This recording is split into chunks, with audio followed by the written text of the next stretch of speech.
Yine halife bir näçe ünmäri arzu edip berse. Yine halifeler'in ojagy.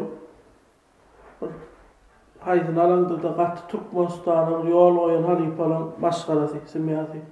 Ağacan Nasırdan Masraf. O enäde karşymyzda näşeýle ulu halife Anna Sarjumadurdy huna öýüne geldik. O bize öýün açdy. Bize Ulluqan Taňry'a galnaýdy, minnetdarlygymy bildirýär.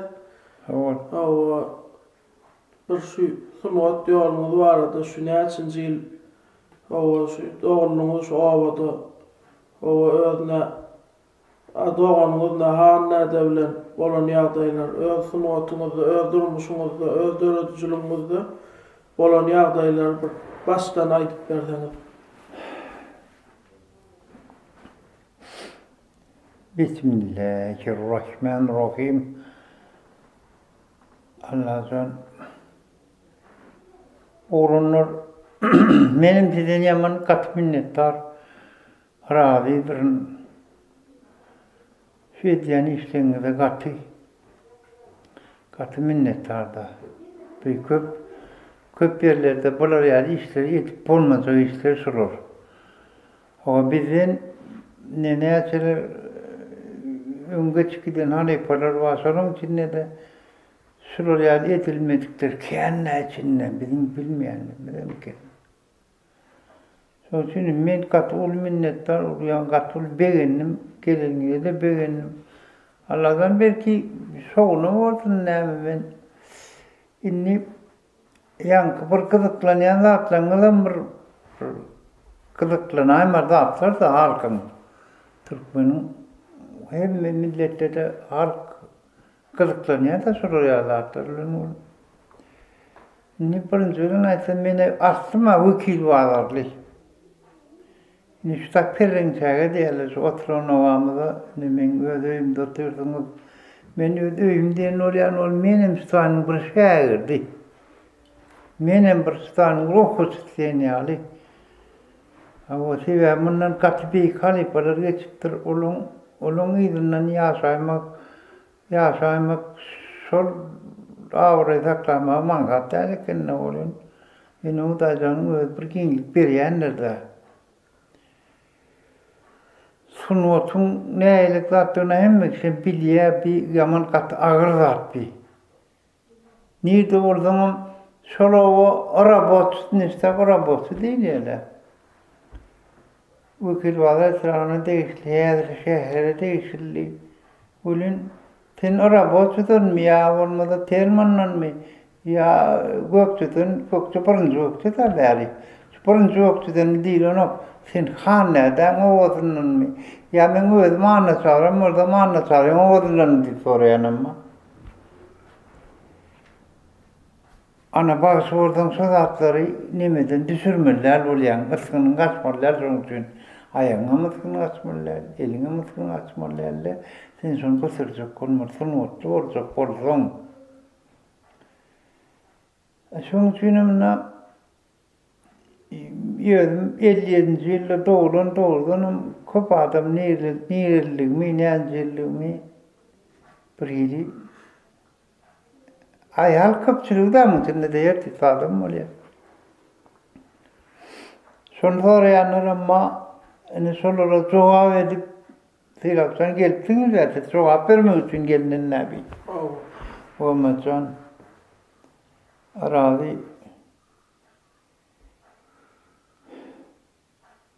Sadece bir 8-10 morun doğulur sadece.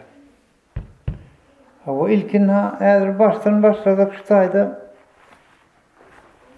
sadece kötü büyüdükçü deyip büyüdükçü olan büyüdükçüken verdi neyse onun hemmeden büyüdükçü hemmeden halife çıkan adamlar ne verdi saha var hanak var ne şunu Kur'an'ı var diyorlar Kur'an'ı var sonra ne atam oluyor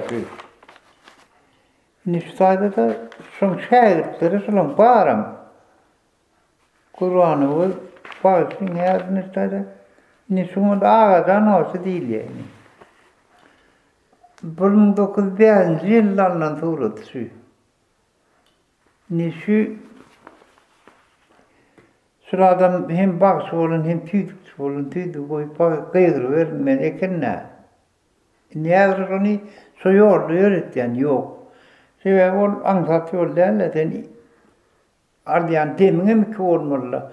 Tüydüğü suyunum aydın suyunum olmalı. Suyunum ağacan vası değilip alan Türkmen'in içinde. Bu adam ilk Uspenskin öğrenim sağdım eken yani yaraman yatıp planın yanına varay değilenle. Yine şunu, yine şu adamın kakası oluyor, yine Kur'an'ı var. Yine bu Kur'an'ı var, şimdi katken şehirler olun, olun hemmedini. Demek mi kökmanım derler, sağlamak, kökmanlar köpüklemin köpüsünü koydum, sağına koydum olun. Şunu yine şu nemen ödüne dağılmadım. Ben alipam gitti şu adama. Sebep şun eline dekatıp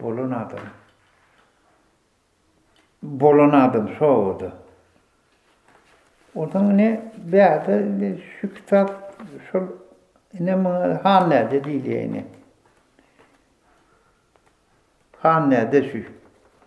İle bu sayıda men tuğrultum olman verilmedim de. Ferhamelekin ne haysam orada oluyor. Stadyon yer oy gidip da sonra altırı. Stadyon men olmalı. Ne hanede onun iniştayda şu adamın halifası olunla.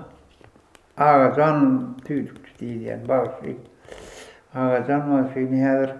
Inni bizim yaşlar da burada yoksa da onu yatırdım çıkıp paraya. Sebebini halifanın var bilir mi? Onu inni bunu ona cumadır da diyorlar. Men kakam oluyor. İnna porsurati. İnni şuyum porsurati. İnni bulada maktada aytmak yaman kendine ait polyada yani hildice hiç parası bir su var. İnni bulada şu akıl kıtırın yanaydı mı? Akılın hayzarın söylende su çalamalıken yanına. Çalmadı bolmuyor. Son çünkü ne halifamız var Türkmenistan Halk Artisti atavlif Bursa'nın öteliğine de çıkışeden ait. Gittim ben halifam sucumadı. Daha deyip. Anneli zülü ayıpının halifası sodur deyip. Sebebi şu adam ilk mandalina çalanım şu adam Türkmen sağlarını kaçaktı. Çalanım şu adam yani huday veren o sasıl polyandı dedim. Huday vermedi.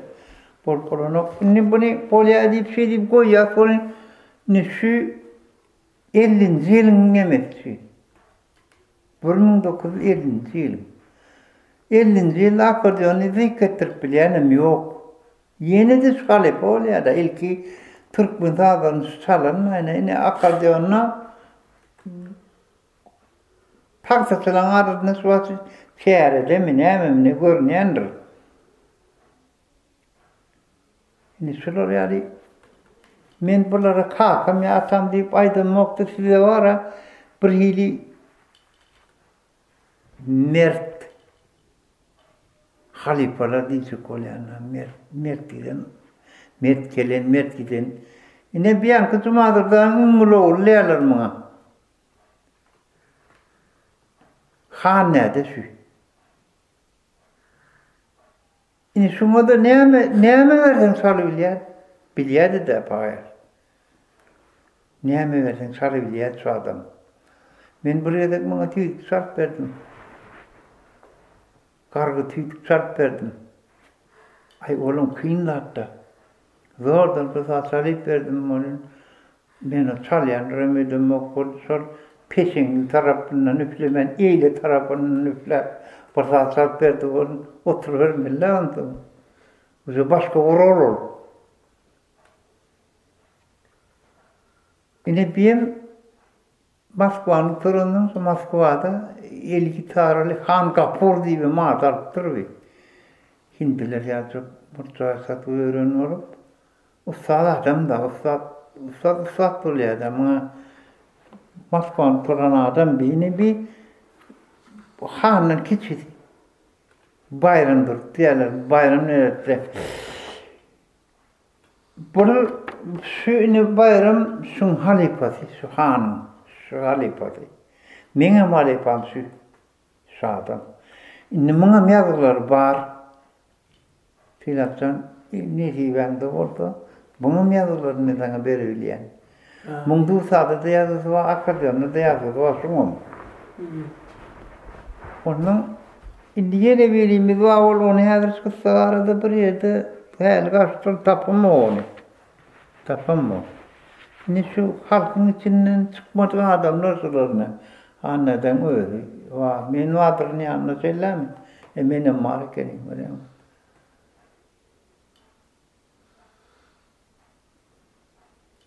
Halkın yaman katsa vurdun alan adamlar da sular. Katsa vurdun alan adamlar. Onu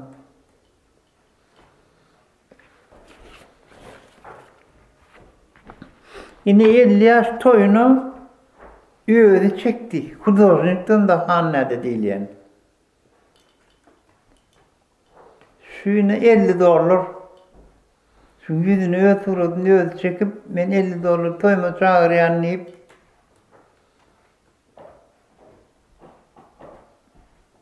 doğrulmaya liliyette soğaktır.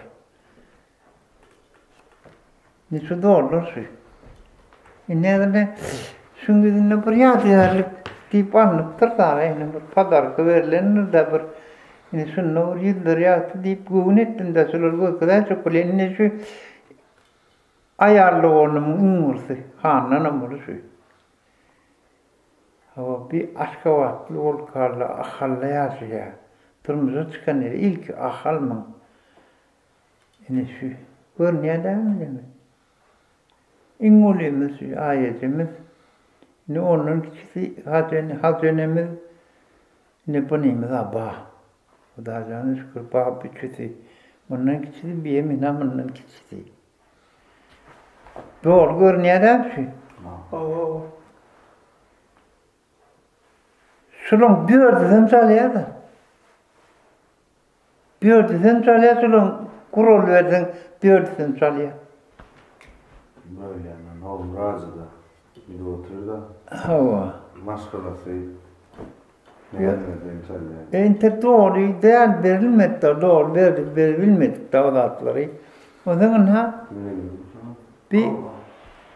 bir bulayarlı onuma borzağın yıkacağını yalnız katlamaydı yani.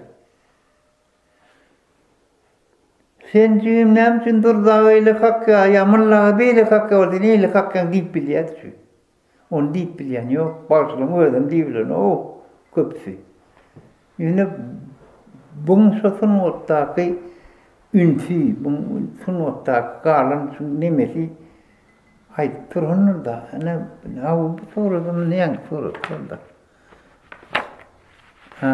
Bir neyelim orada bu ne mi? Nebiyim bu da canı şükür Allah kabul edenler de. Bir hatı görme o meğfer etti de bana. Yine bir anlatıyor hatı şu. Diyecek olan. Buna mı öyle resmi ne mi öyle gittik. Daha yolda. Yoksa bir ne mi bizde ne mi var onu bilir yani. Yağda yok. Yani arkadan ömrü de kodun taylap oğlunları haydi arası raktı alanırlar da bir kendimden bir onun Hasan oğlun gitti yeme Hazret Allah'a şükür onun ziyareti kaydı da Kavul oldu. Hava belki yemeğinde de o da can yetirdin inandım ben oğlunun içinde en kişiler ol kaldım. Ama bilinen içinde de körpemiz var. Bu da şu 8'den 4'ümüz varlık. Umutsu. Olunun çağları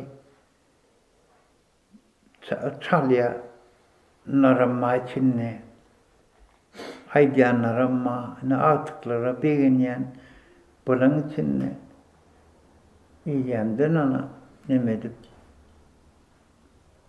mene özüme vara halkımda katırali halkımda katırali men kadırını bilip sunutumun kadırını bilip bir yurt ne sunutursan bilyevi. Ana şeydi onun bu atlar ne mi? 10 klas otursun Polyatta. 10 gün oturduk. 10 klas oturduğunda beni okulum devam et bilmem kam deyip gittim aşağıda. Daha şükür diyen okumada vardım. Marade teknikanı oturdum. Onun hemen oturmadı oldu. O atlar anne ol, kurdu havadi ol. Olaydım hayatta yanımda sen çalmadan bunu okuyup on teknikum uçuşan toryan teknikum adalya teknikum toryan intu adalya şey gidiyor öyle de bilmedim ben.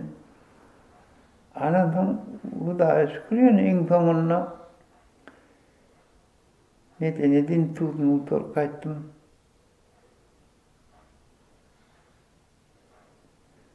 Yönü intut volun Teyapsansı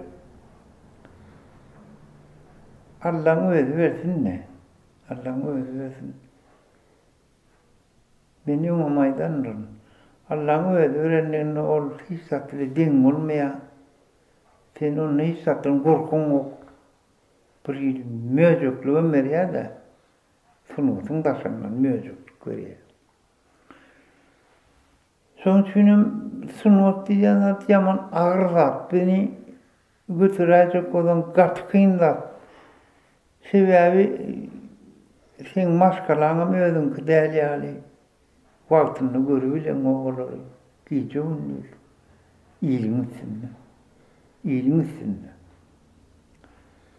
Ona verdi. Bir taraflayın der sunut. Bizde her taraflayın var tabi sunut. Ana da ne emredin sarptır yönü yoktu da akardı onu. Gitara döktü diye. Onun küçük bayramı ne emredin biyem. Yine köp adam barlı hanın ürünü diyenler olun. Yok barlı bayramdan ürünü. Bayram biriydi. Barlığın silini gidiyor da. Han kakavasrak gidiyor ol. Ol hanın yanına barar eller. Depek neme ol. Onun kişisi bekakam adına ol bayırdı. Siz çalıverin, dövüverin beni yazap yetişerin yani. Dulsara meda atıyor, mandalina meda, depreye meda atıyor. Öyle dedi, çalıverin dedi, soran tunut da. Tunutun bu an ağır öyle olsa sen bilmediler, perde nerede, kakun nerede, medal bilmeden onu et bulmuyor da. Ana sonra üçüsünden kalan emmen kâmâhal bizim kohumuzdan çağırak kalk, bizim kohumuzdan yağdap kalkın payır biri melliğe koyardı. Melliğe. Barana soğun porruklattırdı. Porruklamak, tokunlamak oluyor. Şimdi çağırdın tokunlayla aşağı yine de soğun, iyi yer soğun oluyor. O zaman amine kişiler o atla oluyor. Barimiz ku salya sonuçta gıyılamı da olanımı da emmemli. Olun buraya da sonra ki konuş buraya da aycamal geldin o aycamal di pergi dia. Ne? Ayya sonra ne istenir de. İndini de lehes çıkardı. Sonuçta ne dedik oğlum? Dek turup olan nokta. Onun Näme ka diýsek kan näde soğunun yaşından tüydü edip sonra aydınlansa da. Benim onu başladığımda çark gördüm. Teliydi, attı, sal, yazıp olmadan. Onu kakım yaşı yetik geliyor ka, iyi kıvır ya. O parlaya oluyor da iyisi. Onun gen var ya. Näme kabı deyip. Hani yankın kim Mehmet Bey kolda üstüne çıkan o kalın çıkın gitti. Ay hanne dedim. Ne yaptın ne? Yamaşkan yollu. Neme? Yaşta oldu. Şunlar gittiğim değil. İnni yaşlı halip adam. Hayran kalıp ne diydin onu? Diye Allah diyor.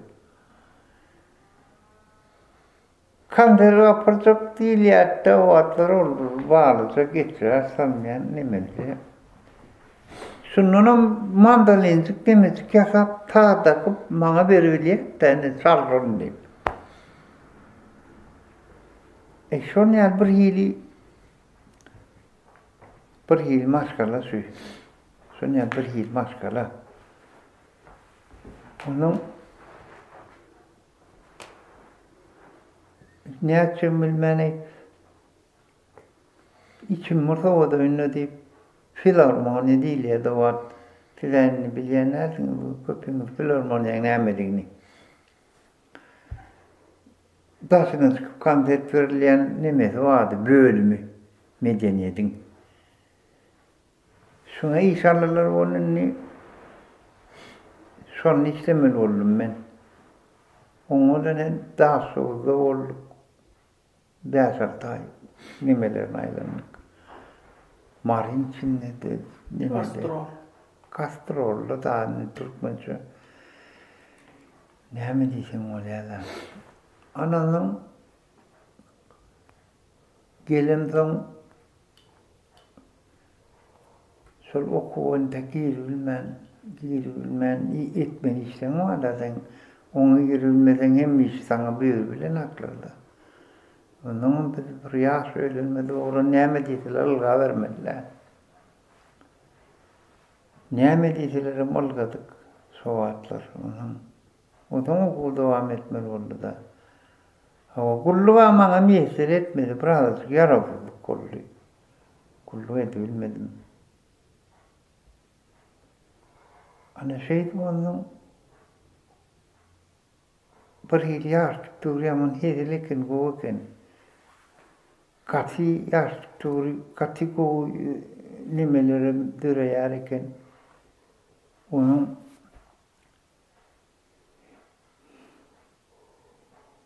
her titulada elimi durup son salçak olup sırtışıp yaşkak. Onun hanede halk sağlarını parla öğretip, halk aydınlarını öğretip bildi olan menime kalbın sonunda gitara çalıp, şu gitarın yanına parla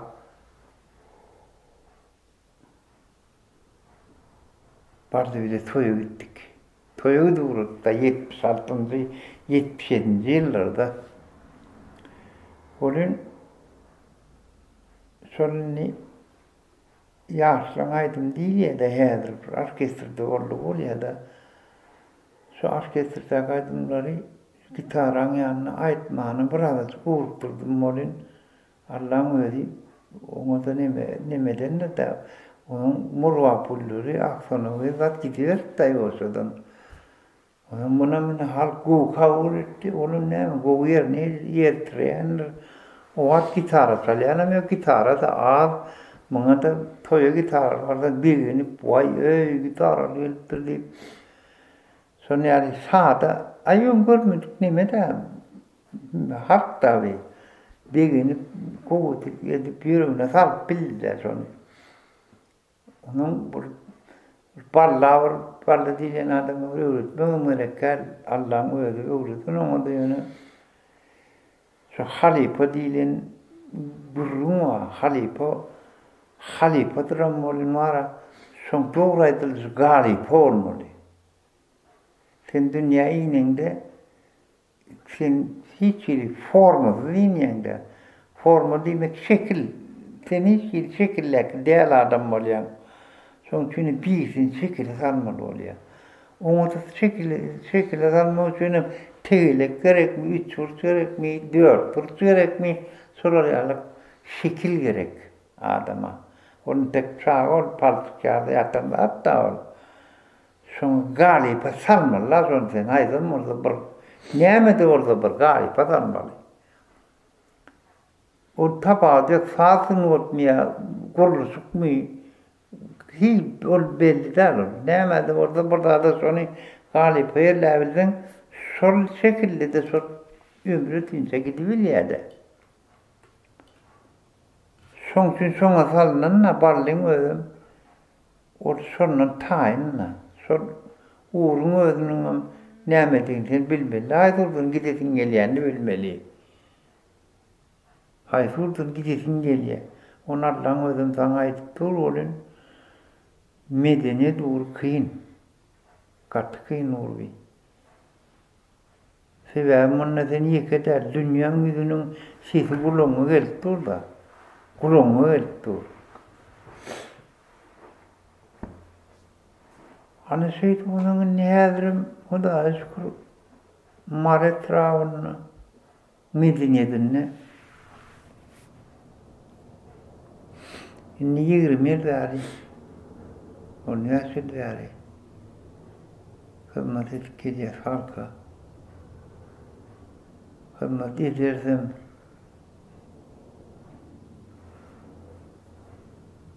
näme ýanky benki tamam mekalasyn çekerlen ýerine bolmaly. Onuň arasynda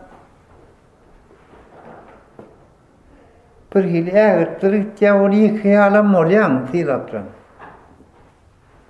Ýekiýalan ýa-da kalýan, ýetim bolýan. Ýogam ingörip adam başy bolýar bir-birine. Ýok, on ýalyk däl. Hakykatyn mutlu adam gitse yürüm dedi. Koparyp alyp giden ýer eken. Kim bolaýdy şol? Ol nirde bolaýdy. Nimen kategori hayran alýan sunutym nur berdi, guruf. Häzir nur berdi, guruf.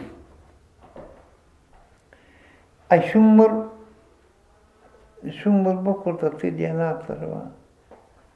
Bular hiç demejdiler. Oralarda da sahaga da güçlü. Hemmeden morla çakırlan yani yürüm yağı. Ama şoň üçin arasynda goşgum ile ýere kelläňe. Şoň üçin 60 ýaşyna başlap haneden ýazyny goşgumma okap beräýin şunu mümkin. Yokman. 60 ýaşyna başlap 60 ýaşa bitdim onu. Bugün toý tutup soň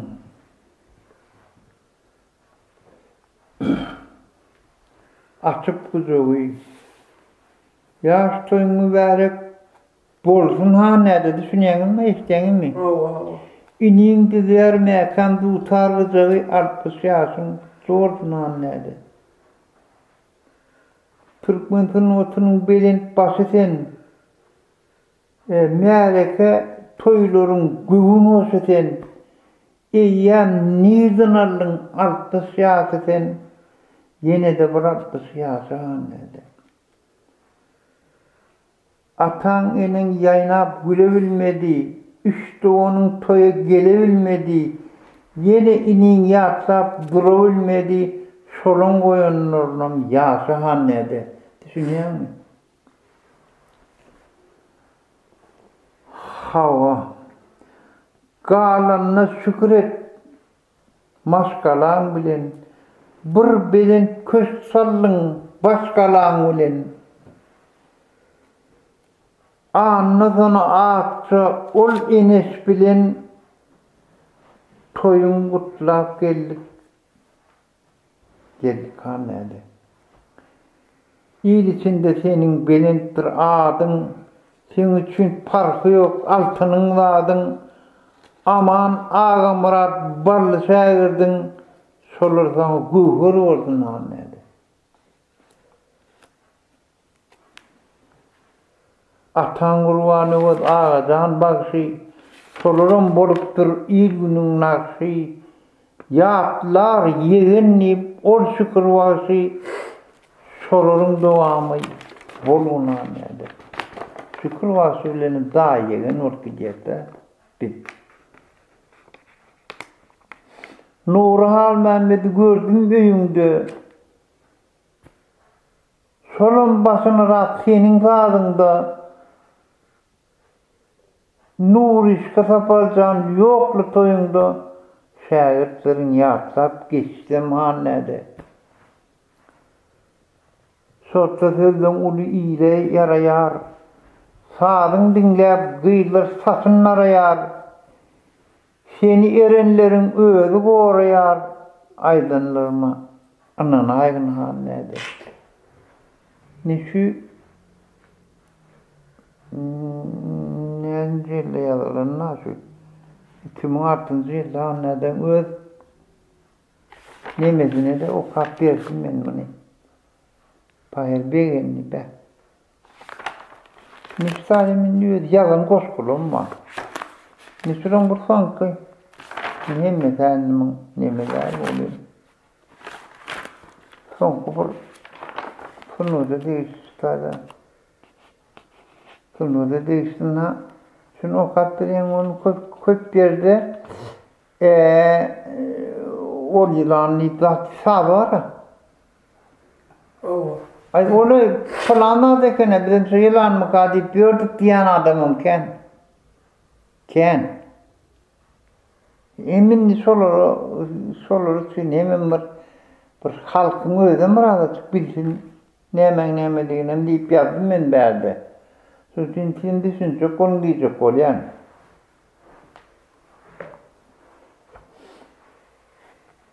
Göz varmaz olsun. Yerden çıkar mı kaya asmandan tutar değilen kudurtun o ağrı.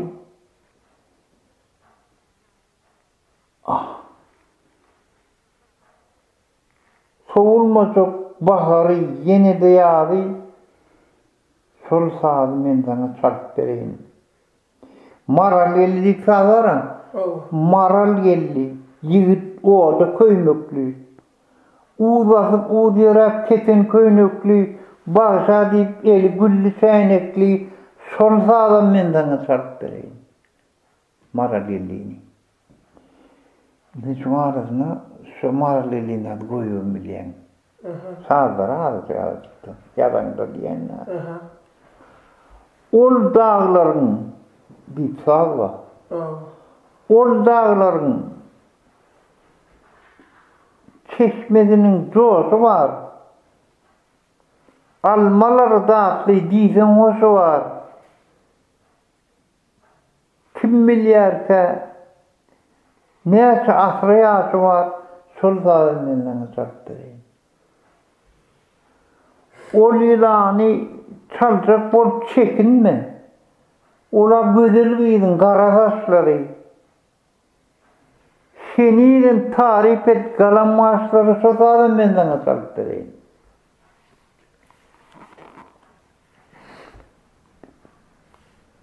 Mıllağa çalıptır humar alani. Durdağa çalıptır süylü halari. Oğaz bilin gaytar yüzünün belanı anı sotarım benden atarttırayım.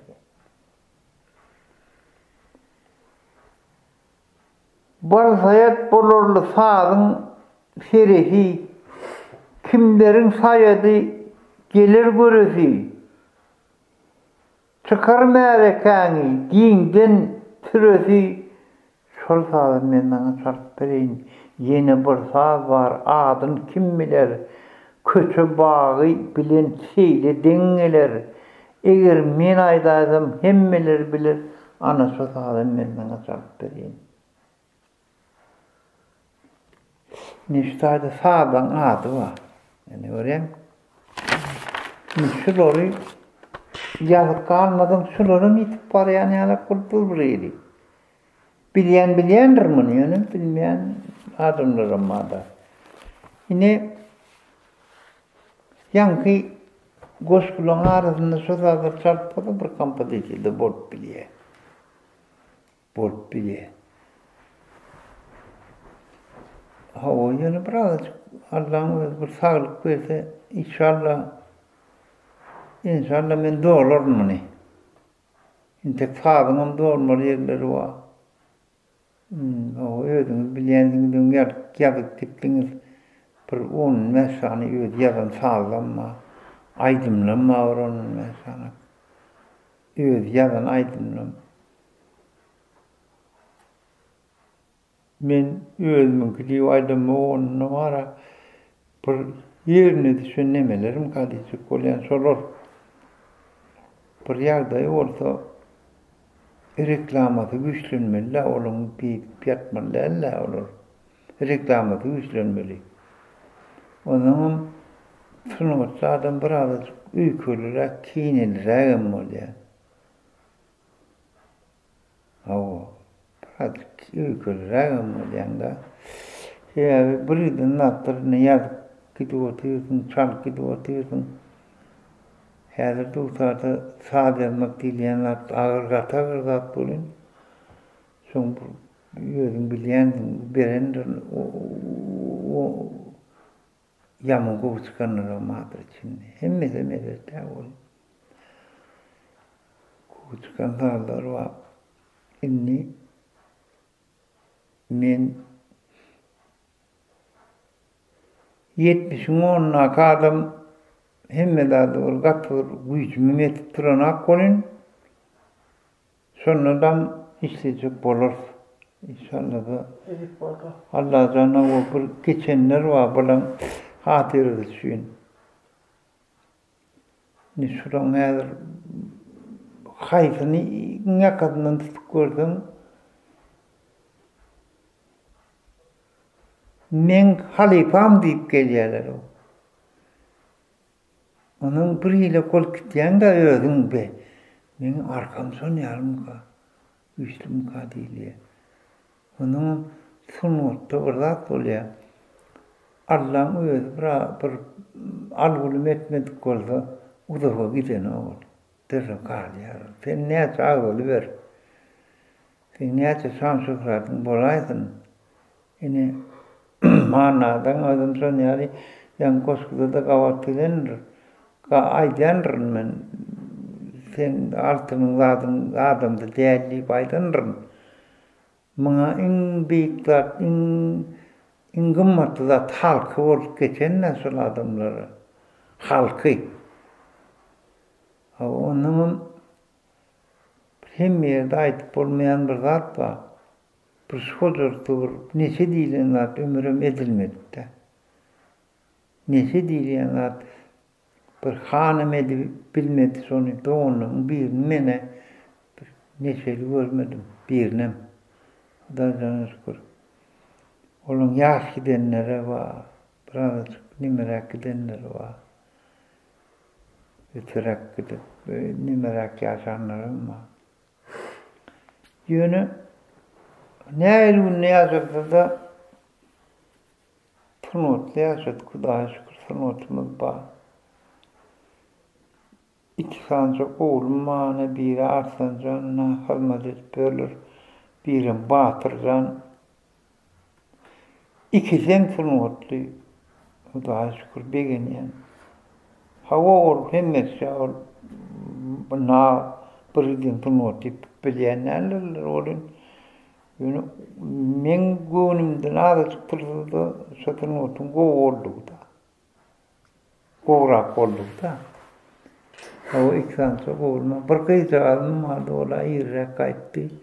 Sonuçta sana benim sağlamda çınar deyip bir sağ vardır. Şu sağ sonra başlayıp geldim.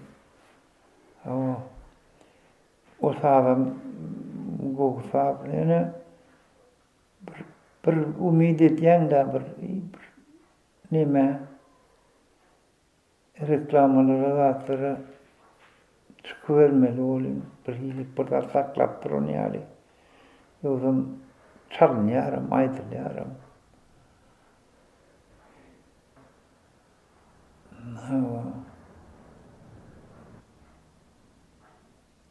Nime bir sağlık olman ya da olmadı. Gerilin çorup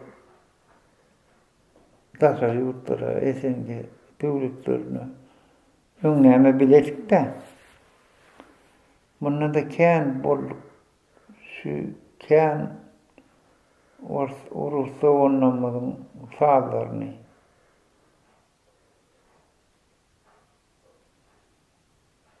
Uğurlayadı o atlar. Olur ulenim karpsayca kolyadık bizim sağımızdan başını yağdı. Olur bizim sağımızdan başını yağdı. Yönü neyemediysenim hazır bir hile bir yönüm bırakıp geçtim. Nur harmamet deyip Allah'tan bir gelmeyecek birdir da bir gelmeyecek birdir ol. Allah'ın öyle birdir sol adamını. Şimdi son sağlarını hazır oğlan olup çalın oluyorlar. Ortalarım çalıyor da söyledim çalıyor.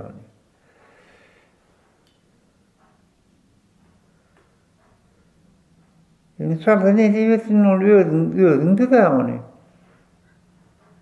O zaman ben oğlan adamın kim diyeyim bile.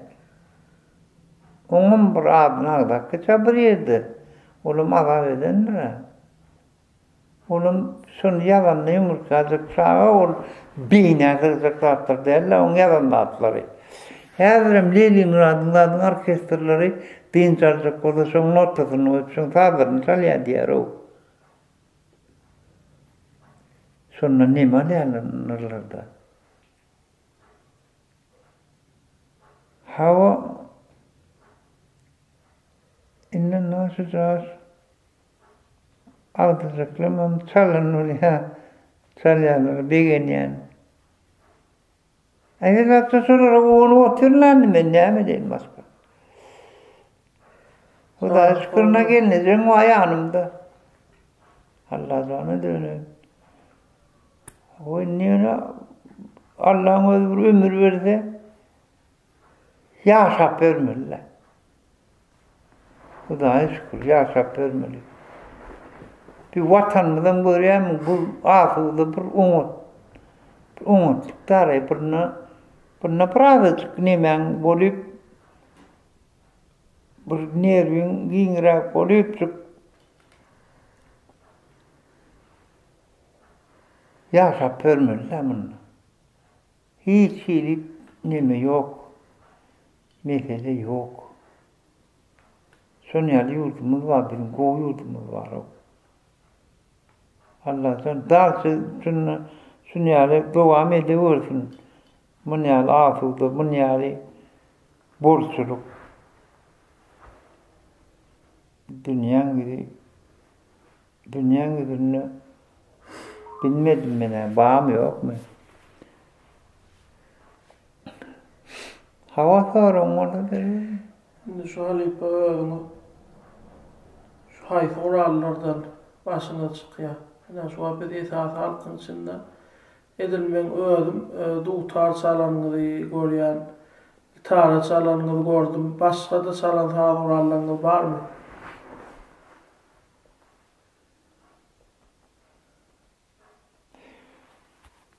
Sonun yaman yaşkan bir kızıklılar sen sorun. Oluyor yaşkan kızıklı. Ağrı çıkarsa sondan ağrı geliyor. Ünkenin zıklatlara ağrı geliyor enni. Sen ağrı bir kellen ya, beynin ya diyen yaraktır da. Bu nokta Allah'ın oyununa bıraktılar.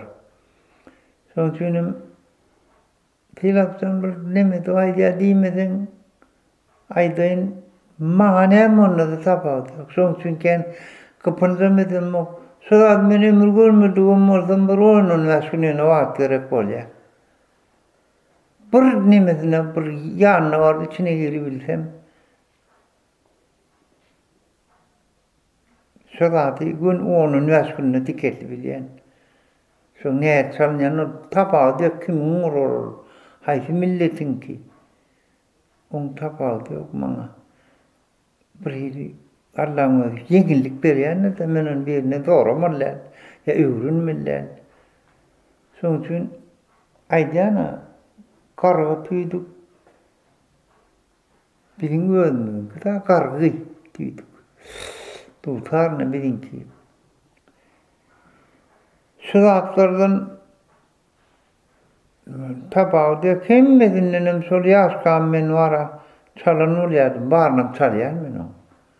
Yani edil gitara yani dutar yani. Onlara bir yürüyordum, onladım, ne elimi. Biraz kalan olma mümkün olun, kurulun.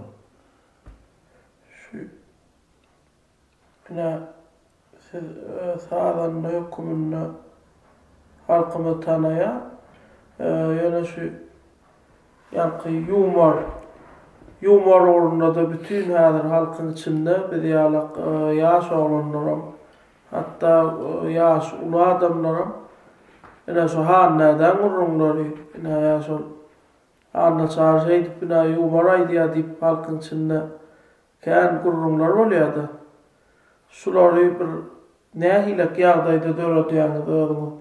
Şu başka yerde de köp adam aydiya oluyor, bir sizin kıyalak derler. Bir üç koşukluk var dedin ki şu yumorun üstünde köp atlar var. Yok, ana sonu nimede, filaksan sonu halipa değil ya. In original halipa soğulya. Ola adamı sen planladı, ayet berem diyemeler, planladı, üredim diyemeler, ola adamın dilini turu nemi diyeyinliyse. Dilini geliyor ol. Sen hanede satirik, satirik değil. O Allah'ın ödüğünü bir kıvırıyor, o denini değil kıvırıyor onu. Kâyerlerde naat diyordun, yal olunur, katım vuruyor onu. Diye on biraz düşünce bedrak oluyor da, sen diyenlerden başka yere çekse, seni yemadım der. Şu otururun yerinde, sen bedrak oluyor. Diye sen on güğünne değildin de.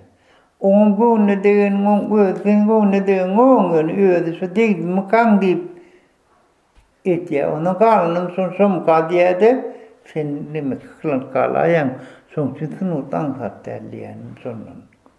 Yine amanla var deyip bir dememiz vardır bizim bilen. Sen nasıl da amanla var. Amanla var atay. Köyü diyenler bayrağı o. Lakamı. Onun bir biriyle çıkan. Enemiz doğun sumulen. Doğunu bir murat diye soğuttur da. Diye bir yerine eriştir. Onun katımı noktur. O el nanı var yanına. Nimeli. Paketli onu. Ama kakı nere var yan gittirler. O ölmene var yan gittirler. Beli de ölmeyen yer var gittirler. O gittirler. Bu ne eylektiyse. Demir yol var onun ödünüzü kaymalı yedi. O nelikdeki ne mi paketi ne mi mağutunu nan ile boğulduk vadiktir. O ne mi çektiyse yiyecek yiyecek. Ay ölmen onun ne biçim yiyecek. Ay o poğu yiyecek arada men ağzöleyim diye. Göreyim o zaman şatayda ün yok sanan tut. Yani sol kavat gelinden sonra dünya geliyor göreyim kavat geliyor. Hanede yaman ağır kelle mağaraya dedim bir gün. Boran da dol. Ayırlı nok dedim. Ne ettin dedi. Ay onu içtim, derman içtim. Doktora vardım, doktora da vardım, TV'ye de vardım. Ne çoğun oldu dedi. Ay 3-4 ay olunur. Gözüm açık geliyor o. Son yekeceğim var dedi. Bilsen dedi ayırlı yaşa dedi. Ne morluydım o barman işi yapçaday diye. Barman işi yapçasan ayırlar ol. Ben biliyorum onu. O benim kelleğim şöyle ona ağırdı yaman ede tuluya da ağırdı. Göreyim soğatçın soğatçın öz kellerini işlep yarını öğden ben onun biri informasyon veriyorum. Şey diyeydi. Ha onu hanede tamındasını derek diyer. Derek. Ağaç var. Bir meyve cadadekken olmayamay deyip dururun. Nuriskaya aydıp dururun. Ol ne ol hakikaten nuriska sonra sayısal pörke. Yine süneme avardan Türkmenala avardan yekesi de derek görmüyorsun deyip dur. Yoğum. O hanaydıp dur. O ne dinle deyip dur. Menyadan deyip dur. Türkmenala'da derek yok deyip Marda'da derek yok değil mi deyip dur. Ekecek deyip dur. Marda or derek yok deymedin nerede diye. Göreyim onun cevabı başkalardır. O zaten manıken. Manisiken on akıl veriş manisken klasa salp oku çok daimali maniler var da her ay canladın. Ana son için men aydın men. Bugün yeni bir zat var da yani sorumda cevap. Elimde sağdım orada elinde men elimde sağdım on men sağdım aydındır güçlü görüyorlar. Sağ güçlü geldi burada. Sağ oğudan hem güçlü geliyor. Son için men aydın sağlameden okulur. Aydın dinledim öyle ok. Köp sağ düşünen adam. Şeyler mi? Şimdi satire diyenim son yani. Yani han ne planlayıptır değil diye sorun köpüsü öğrenmedim. Köpüsü öğrenmedim. Öğrenemedim de. Yani oğluna atacağım diye. O devletin gelini var o oğulcu olayıptır deyip kırın ettiler. Onu atacağım tekrar çıkardıydın okul bir günü var diye. O diyerse diye. Biliyor onun oğlunu söylenen biliyor. İyi yandın oraya diyenlemin. Son diline gelsin bir yurdun o. Yüzün biliyorsun ağrından oğluyum ben. O göle kırık ya göle. Kendine vurdu ya onun oğlu yerde kama. Kovur ya da oğlu. Ana son yalyagdayı var. Son çünkü biz hem medalde ödemlemediğimiz yoktu. Halkın içinde de gatken laflar var. Halkın içinde gatken adamlar var. Satire neyme, yumor neyme, god düşündüren adamlar var. Sonuçta ben onu sallayan neyle ilk Allah'ın vermeklik sonunun halkın özü sana halife olmasa bulunur. Sen dinleyen adamın halife oluyor. Sana. Son yüzürak dinlese sen ödün sonunun bekliğini bilsen saladın ama öyle yok. Sağlam aydın yok. O son kendine köp olanlar çalya tarda çalanlar aydın oluyor olun. Tar dileyenler çalmak yaman ağırdat kıyınladı o. Tar çıkıp çalıp aydayanın birim çalıyanlar sarı. Çalma bilmez. Sebep kurulu özmedin kadar saklamak kıyın. Eninde saklamam kıyın solardı. Biz adını derler. Şunun saklarını okur. Çoğunda duruyanlar oluyor.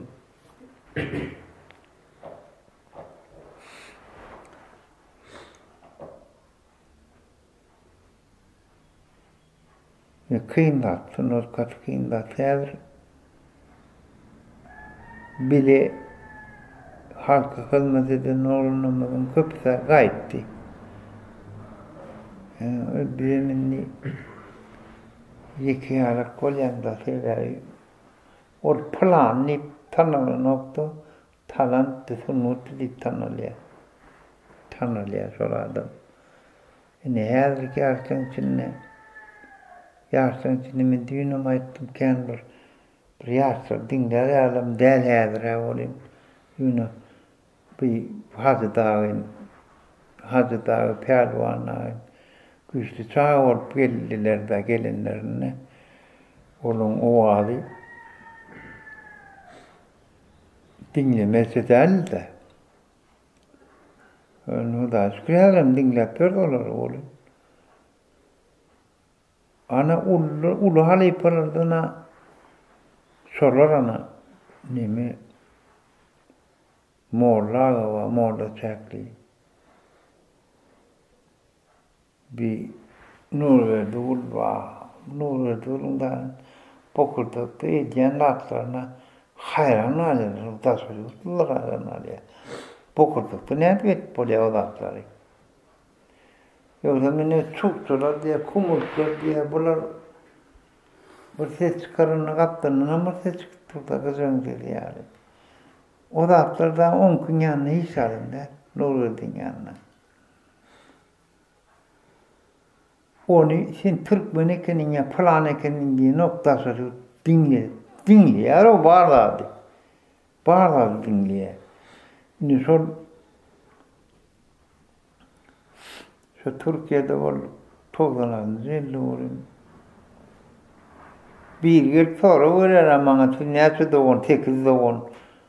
Sizin için gidip sünnet çalyan var diye. O çalıyor hemmeden tekizden çalıyor değilim. Yok, sen geldi çalyan diye. Sen ne denliyorsun? 2 tarihden doğru perdede dersin. Doğru perdede yok tutarım. Çünkü perdesi bir nimet daha doğru. Yine gerek zaten tamam bana noktasının. Çünkü ben şu doğru perde ikinci aktamanın tas yar sıra edip tutarım çıkardım öldüm. O durun tekun birazcık neyim aftırız kadardı. Ödürlümülle. Ödürlümüm orada olun. Minki bolyanlar. Pasyanlarlar daray ondan. Solayca 8'li 10'luya 8'li 10'un içinde yine yıkacağız. Sen yer çalyan orada ol ene deyip geçeyim doğru yani. Ben onu bilmem ol Allah tarafın bolyanlar tablatlar. Yok 8'li 10'un diye. Yok 8'in 5'sine çıkarayım dedim. Dünyanın yüzünü. Ben tutmayan dedim. Türkmen'im tanımaz dedim devlet. 5'sini dünyanın yüzünün hayıf yemediğine çıkarsam sonra 5'sini ben şunun bakam veren anam bilen çıkarayan dedim. 5'sini. Ne kadarlar ne tutar ya dedi o da tırta şurası için kızıkırlarlar. O ne yani ayarlı onun mabalar durmuşa çıkandan Türkmen'le bir hilrek. Görünüyor da tutar oturdu ya. Yung. Şimdi bunun elinden çıkan olur derliydim bir. Bilen adamlar bağ. Şu doğunun için şu doğrun ayar ne ayar kal diye şunu görüp bolyam diye yok dedim. İrak dolar. Yaşılım ikisem İrak dümenkiline. Sorur baka aydırdım bana tınmut ağır şunu barma. Bizim bark gördük. Barayma ağır da attırışı. Yüzüm ne çalıyor eken bir adam çalıp vermedi. Yüzünü çalan da atlarını iyildin ünlü. Dinleyip bildik. Ne lazımlığını bildik. Ana barmada da suratlar var kızdı oranı. O Meyveni hava kır. Morlu adam olun. Katkıp şehirlere öğreden şu adam çıkış ediyor olur. Emmeden. Televizyonda arada çıkıp durur şahitleri. Yani hazır bu tüzcemle aytsak zatken aytmanı da zatken. Her bilen bir hil vaka da var. Şahitler bilen vakalar olun. Her hil zatlar bolup geçen olur çünkü 3-4 futka vaat gerek. Hava 3-4 futka vaat gerek. Yani yetişip bildiğimizden teylatsan halka hürmet ettik. Yetip bildiğim kaklayacak ol yani. Ben öğrendim ömür. Ben sonradan çağırdım Bahadır. Onun her zaman bir annemet olup yetişti. Güçlü olunlar. Katı güçlü olunlar. Adın, bir tane anam var, adını aytacak mı Alipa? Kimin? Uyuyor yani. Kimin adınaydı? Şahitlerden. Şahit neyme o? Solat neylikler diyene. Bir divarlar var. Mandalin çalıp aydınma diye mandalin çalıyor da olur. Gıyırlar. Hava. Men kakam birinci mandalin çalan adam son biliyem ka deyip gıydın aytıp gördüm orun bilem mi? Görün adam indi. Yine savunuştup çalık diye. Men öğrendim son yani. Ne mırlan turdan savar. Men ne gördüm mırriyatı gördüm. Görüm de o. Yine edin atlarını hayran alıp almalla onu. Alıp bilyen vurdum. Ne doğru öğrendi? Ya şu şahitlerinde var da şura ne hile Son sünem hava. Soğur ya da anne. Ben açık olan adımın sünün vardım da. Beni görmen alıyorlar da. Ha, şunu. Biliyor musun? Yine Çerker Misa'dan oğlunun adı aslında. Onda yanı var yerlerle, gitarist. Yine stadın öyle marlı. O zaman ahırlı bir var. Devranlı. Gitarist oğlum gitarist. Oğlum ödü ben tenirde sağlar gitti. Ben düşündüm o. Ben o tıngot sağ çıkarayım ne reklam edeyim ne oluyor. Sonra den oklana ten tanan oktar onu. Tanan o bilen o. Ondan yine bu duvsarda da var, bu icraatlar var ol. Ve arttırım yazmış şunu. Bana yığının adı kimdi? Aycemal. Paşalıkta. Kendine var amin bir arttırım yazmış şunu. Onun başamın barlı. Yine barla senden bırksan adamımın gitarı bile aydı müğrediptim. Barlam katı konformasınım. Olurdun, olur arlı. Saat orkestrada gitarda da taydan yoktu. Ağlı. Gitarın öyle bir gen attı. Soğat biliyendin onu. Gitarı ken. Mağdin doğru. Oğlunlarda da ken gitarı. Yine çalyan yok da. Ağla çalyan. Dıngır sıfır sazradığına. Pırdağın başladı boldu. O gitarı çaldı. Yine hıvız edip sonra ulu edip kakalar nesillerini aldırıyorlar. Ha onun aydından var, kurvanla var, akordiyonla var. Verdi geldin de boyunu veremen nakanıyordum yani. Şu takımda da bilen sonundan sağlam olmaz onu. Ne diyeyim? Hıvız edecek geliyor. Ha. Sorun çalyandır. Perde gelip çalyandır. Akordeon çalanını öğrenin derdiniz. Oraya da kavat geldim. Ay çalmazsırım. Sen başarmadı da.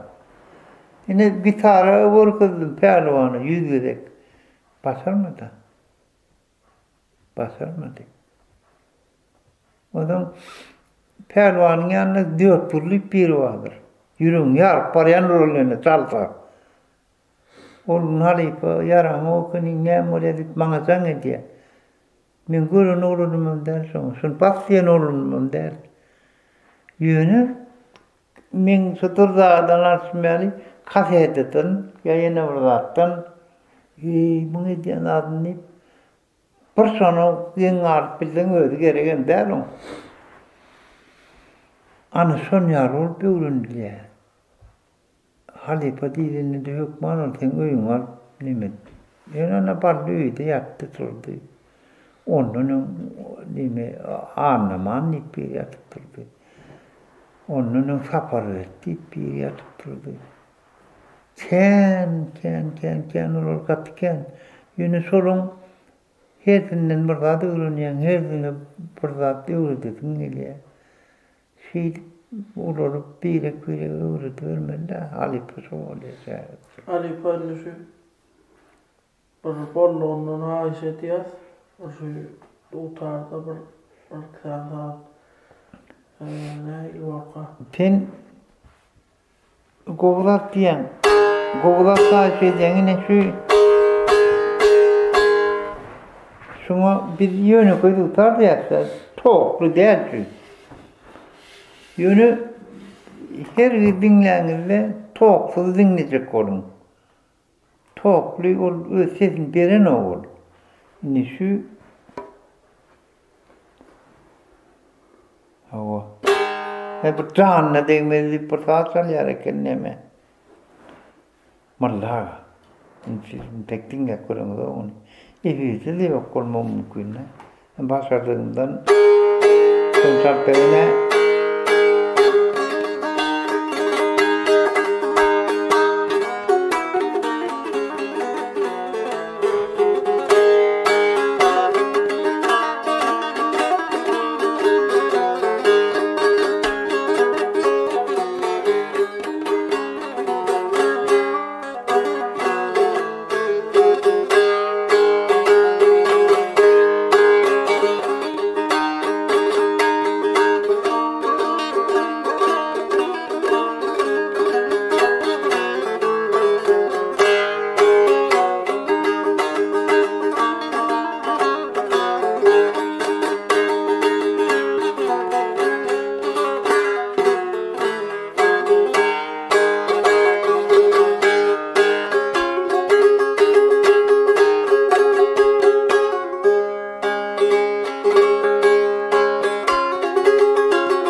canlı değmez diyorlar. Şimdi bir belli laf var. Siz yaş olunur, yadından çıkarman. Sunutun, sağlığının, aydınının, tasarrufun kıya men gidiyle yok da. Sunutta. Şoň üçin Japonça da Hıtayça da dinlep bilýändiňiz. Şol значит ýüregiňe biraz ýakyn bolmaly. Ýüregiňe biraz ýakyn bolmaly. Dünýäň gözüne çykýan sesleň bary sen görmür, sen almar şonu, lavid etmeli. İksan guşun gepleşip bilýän, Yolum o ün femeren aklar ama. Öyle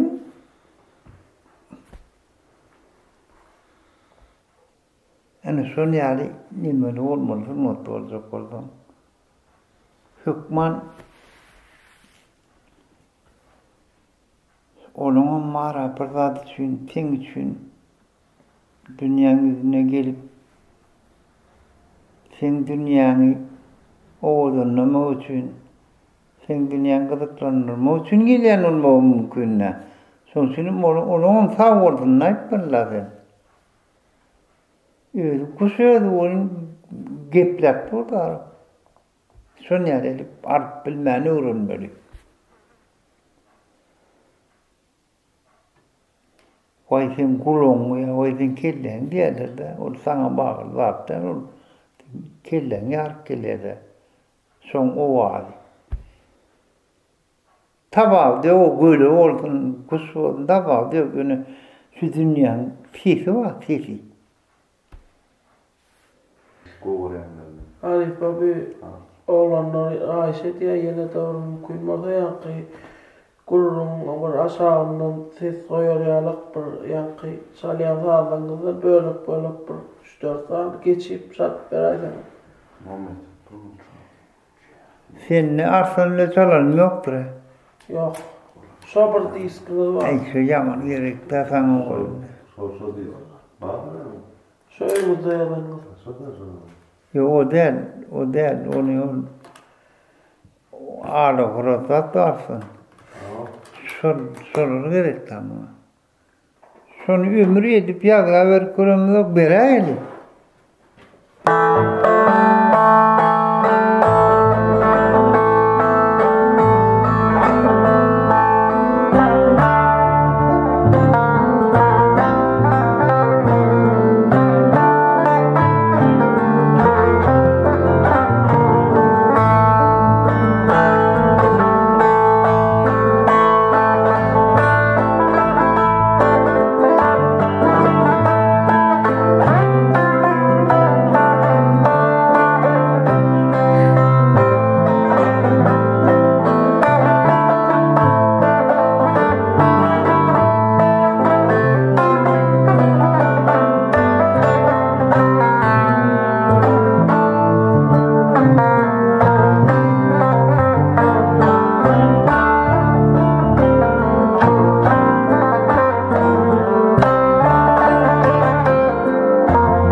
oldum.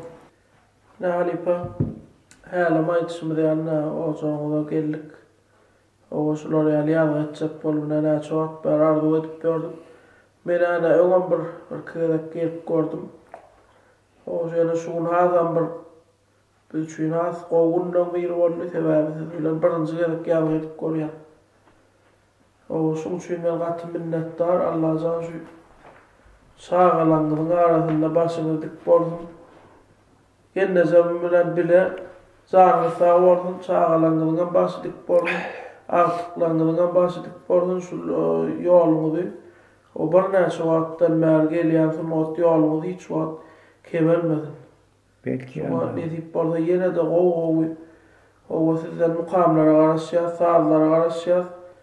O halkymyzdan ne deyip orada şu adam bilýär bundan soňra bir şu zatlaryň aladasyny eder, tamam eder deyip biz alada edýäs. Şonu arzu edýäs. Sizin zargyňyz sağ bolsun. Lokannet tarif bildirýär. Sağ olun. Benim şu görýäňiz birili yüreğim coşup size sunýaly hizmet edesim gelip etýän şu wagt. Şoň üçin sizin tek başyňyza ýaş nemedar görmeli siz öňüňizde emedar. Şoň üçin men şet beren atlam belki siziň ruhuňyza bir uruh koşup, saatlik koşup, Türkmen halkını tutuş. Bir kurcak karcak, gülýärjek yurdumuz var da. Bugün gülýär hemede düşünüp duran öz halkı var. Allah'tan şu halkada hizmet et gelen mene ekonomik o Hudaýa şükür hiýleňem ýetip, hemmedasyňam ýetip. Şoň üçin bir sunwata kulluk etýän adamlar kän bolsun. Kän bolsun. Allah'dan şol adamlar ýetmesin näre toýu, ay planymdan dekin bolsun. Toýumyzdan kän bolsun işimizde. Allah'dan her ýurdun öz kimligi sunwat bilen belli bolýar. Sunwat öyle belli bolýar. Şoň üçin gece pikirim Allah ömür berset diýen bir ömür berýär Hudaýa şükür. Ýöne Türkmeniň sunwat öz sunwatym ýeşilde bolan haýsy ýurdun sunwaty bolanda da men öz sunwatymy bilen deňläjek. Nire açyksalar men bazaryn olanlar. Şoň üçin sunwat tarapda ýaman berip bolun. Daýa bolun. Anamyz bolsun sunwaty. Türkmeniň sunwatyna anamyz bolsun. Türkmeniň şu adyna geljek, meňdejek zat ýokdur. Türkmeniň şu dusar diýilýän zady dünýäňizde çykardy aýan gördüňiz. Şeýlemi? Şuň bilen. Ýöne olar biziň dünýämize giri bilmez. Ne dusar? Haýsy dünýäň nemesi men sunwatlyk geleni şundan narketde zatar peräň Türkmen zat. Ýöne bolmaz. Ýöne meni agrarsam olan zatyny ederim. Ýötün oturun öldürün etip beren ulsuzda toğu diýilýär bolun. Men aýtjak bolýan siz uruhlanyrjak bolýan, siz uruh bolmaly, siz beýik bolmaly. Siz biziň geljeğimiz. Siz biziň geljeğimiz-de. Şoň üçin bir zatdan uruh almalylar, näme boldy. Şoň üçin belki bir uruh alınýan bir halipalan bir bolaýdymyz, ömrümiz uzak bolup size de hizmet etmeli, halka da hizmet etmeli olaydık da yine de. Şoň üçin men wara ýaman katı minnetdarlygymy aýdasym gelýär. Size katı minnetdarlygymy aýdasym gelýär. Wefacan ana Muhammadcan katı minnetdardyryn. Şu huzurluk, şu kapy tutuş Türkmen devleti için bir kapı. Şunu da İftan adam götürüyor milye geçip yattırıyor milye gidiyor milye geliyor milye bir hili ziyara tane diyen yali geliyelerim o da canım yüzünün sıkıntıyla hormat koyu ana Allah can öngülen Allah can da can garınam neyme can bağımırdan birine diyen kabul etsinler. O öte canımızı bir başla olsun. Allahu Ekber. Ana sağ olun. Sağ ol Ali. Stop ver. Vallahi ömrüme bak var mı Tanrı? Alo. Hadi oğlum. O vallahi bu ne? Silahı yaptı.